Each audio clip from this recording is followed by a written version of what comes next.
ये वो जंग थी जहां जमीन कांप रही थी।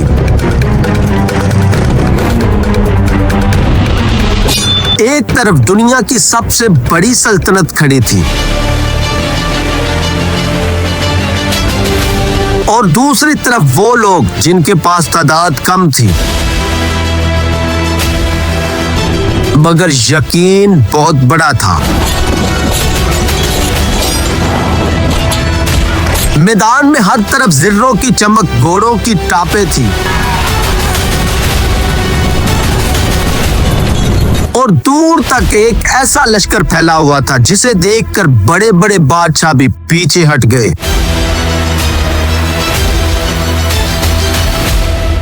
मगर उस दिन कोई भी पीछे नहीं हटा।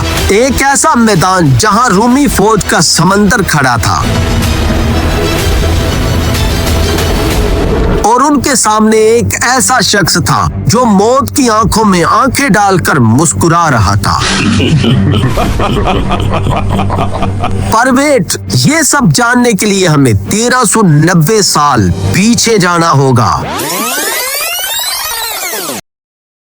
मुसलमान कम थे मगर उनके पास एक ऐसा शख्स मौजूद था जो सिर्फ जंग ही नहीं लड़ता था बल्कि जंग को अपने काबू में कर लेता था।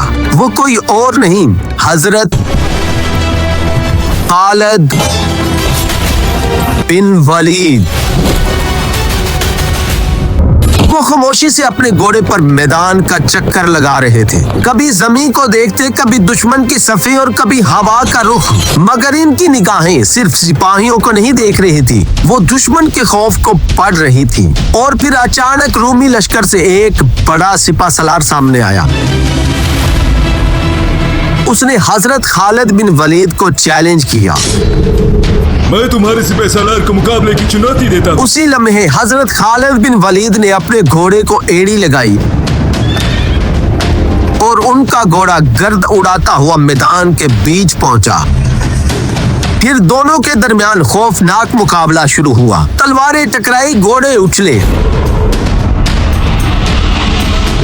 फिर उसी लम्हे हजरत खालिद बिन वलीद ने ऐसा वार किया कि रूमी सिपा सलार जमीन पर गिर गया। और फिर असल जंग इसके बाद शुरू हुई। हजरत खालिद बिन वलीद सिर्फ यहीं पर नहीं रुके, वो सीधा दुश्मन की सफों के अंदर घुस गए। रूमी हैरान रह गए कि ये अकेला शख्स हमारे दरमियान कैसे आ गया। उनकी तलवार मुसलसल चल रही थी, कभी एक सिपाही गिरा तो कभी दूसरा। उनका घोड़ा इतनी तेजी से हरकत कर रहा था, दुश्मन को समझ ही नहीं आ रही थी कि हमला कहां से हो रहा है। तारीख में आता है कि हजरत खालिद बिन वलीद दुश्मन की सफों में इस तरह दाखिल होते जैसे बाज अपने शिकार में उतरता है। वो पहले सिपा सलारों और अहम कमांडरों को निशाना बनाते, क्योंकि वो जानते थे जब सरदार गिरे तो फौज खुद ब खुद टूट जाएगी। फिर जंग शिद्दत इख्तियार कर गई। रूमियों ने चारों तरफ से हमला किया। कई जगह पर मुसलमानों की सफ़े दबने लगी, मगर खालिद बिन वलीद हर खतरनाक मुकाम पर खुद पहुंच जाते।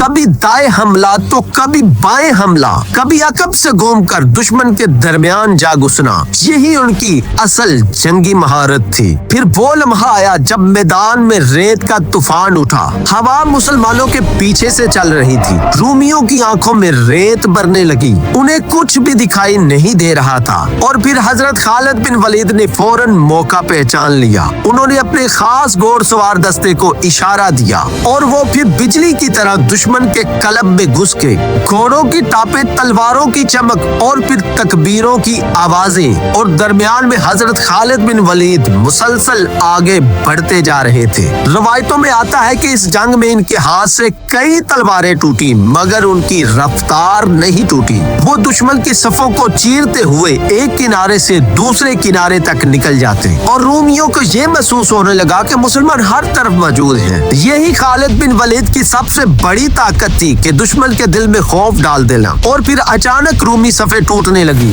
कुछ सिपाही खाइयों की तरफ भागे और कुछ ने हथियार डाल दिए और कुछ अपने कमांडरों को मुर्दा देखकर खौफ से पीछे हट गई। और यरमुक यहाँ पर खत्म हो चुकी थी, मगर शाम का मैदान गवाही दे रहा था कि आज सिर्फ जंग नहीं जीती गई, आज एक शख्स की जंगी जहानत ने तारीख ही बदल दी। वो शख्स हजरत खालिद बिन वलीद थे, जिनका लक़ब आया सैफुल्लाह, अल्लाह की तलवार। अगर आप हजरत खालिद बिन वलीद की मजीद वीडियो देखना चाहते हैं तो कमेंट में सैफुल्लाह जरूर लिखें और तारीखी वीडियो देखने के लिए हमारे चैनल के साथ जुड़े रहिए।